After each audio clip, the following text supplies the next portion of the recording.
Hello everyone. Today I'm absolutely privileged and honored to have Professor Nicolai Petro. Professor Petro is a professor of political science at the University of Rhode Island.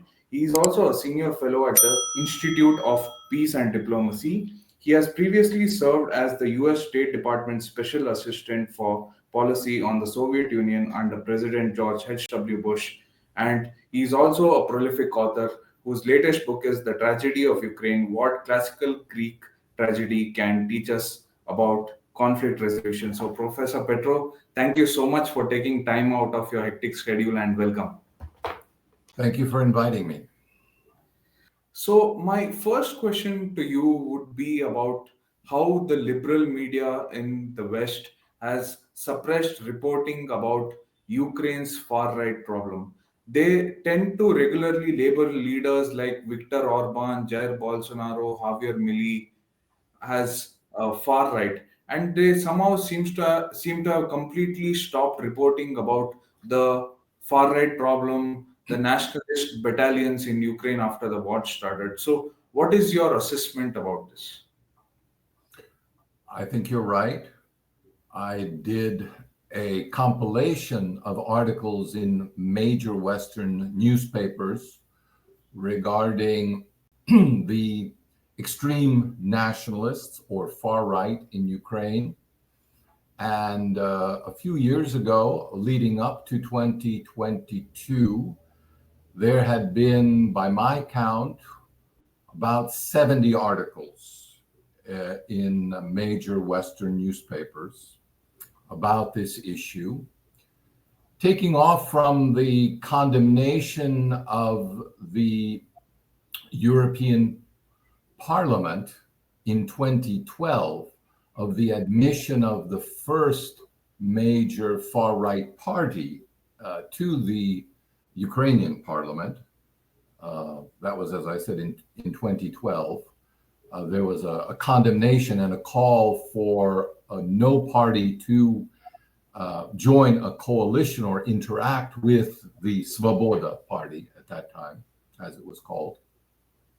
But the offshoots of the Svoboda party are now pervasive throughout Ukraine, in the military, in education, in religious affairs directed by the state, which is attempting to suppress the canonical Ukrainian Orthodox Church and replace it with a state-run version, and in the media, not to mention political parties at this point. So I just think you're right, and the reason for that is obvious. As Secretary of State Marco Rubio pointed out, the West is conducting a proxy war with Russia.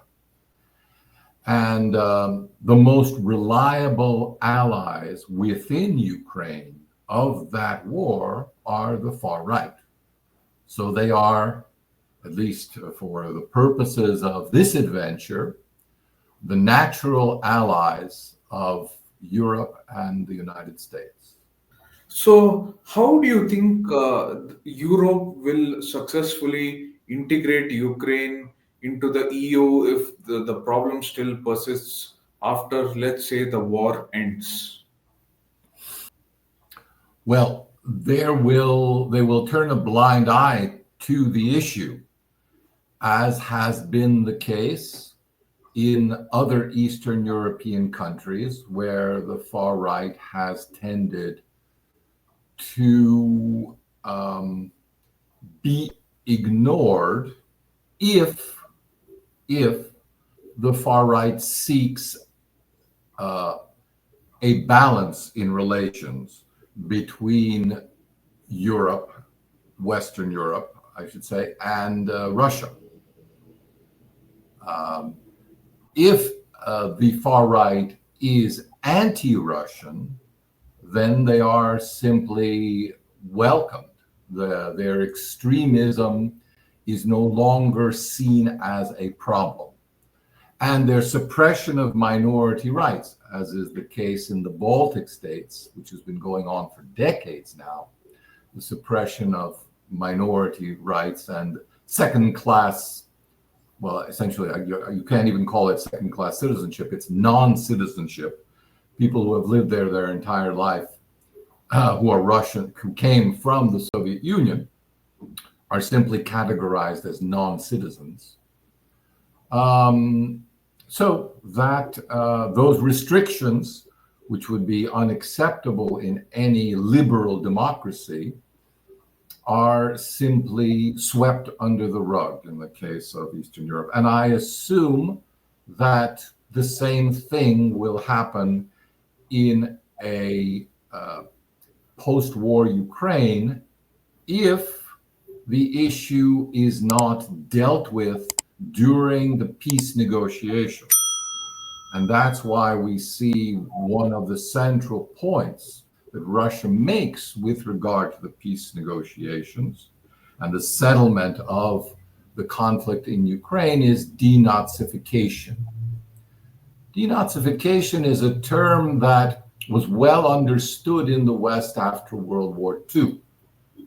It was the policy pursued by all the Allies in the occupied territories of Germany, and it meant that anyone with a Nazi past should not be allowed into office, and they should not be given access to public funds and to the media. And in that way, their influence could be contained. The analogy that particular policy was then carried forward in another vein throughout much of Eastern Europe in the 1990s, and it was called then decommunization. In other words, they just took the legislation of denazification and applied it to people who had been members of the local communist parties in Eastern Europe after the collapse of the Soviet Union. And that is essentially, those two precedents are what Russia would like to see imposed in a peace settlement in Ukraine on Ukraine. So do you think the EU will also be able to integrate a weak or a Ukrainian rump state, as Professor John Mearsheimer calls it, into the EU? Because rebuilding Ukraine will definitely require billions of euros, which the EU probably lacks. The attempt will be made. The rhetoric will support those efforts. But as we can tell from the entire war effort from the West, the rhetoric can be quite distant from the assistance that is actually provided. And the promised, it's very important for people who are not in government to understand that a government pledge is not an actual accomplished fact.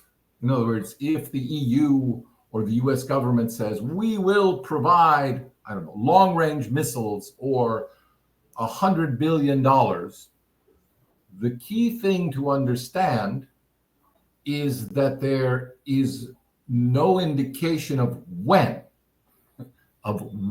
these resources will actually arrive and be able to be used on location. And that's always been a key aspect of Western foreign assistance, of Western military assistance, because it allows the donating party, the one that is in control of the relationship, to put extra pressure on the recipients of the aid to do what they want. So if I promise you, Prajual, $100,000, and you say, thank you very much, it'll take care of so many of my problems. I can pay my bills, I can do this, I can travel, I was having money problems, but now I will have $100,000. And then I say, over the next 10 years, as in allotments that will be decided by us. If you behave well according to these standards, and then I give you a 50-page document that tells you how you must behave over the next 10 years, and then you will see that it will still be my prerogative whether to give you $10,000 a year or $50,000 1 year, and then nothing for 5 years. All of this will be at my discretion.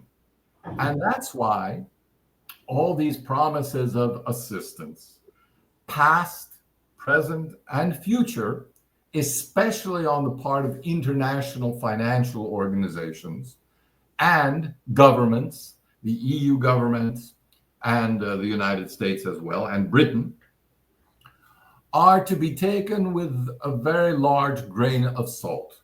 When you hear promises that such and such has been pledged, you should immediately ask the question, when? When will it arrive?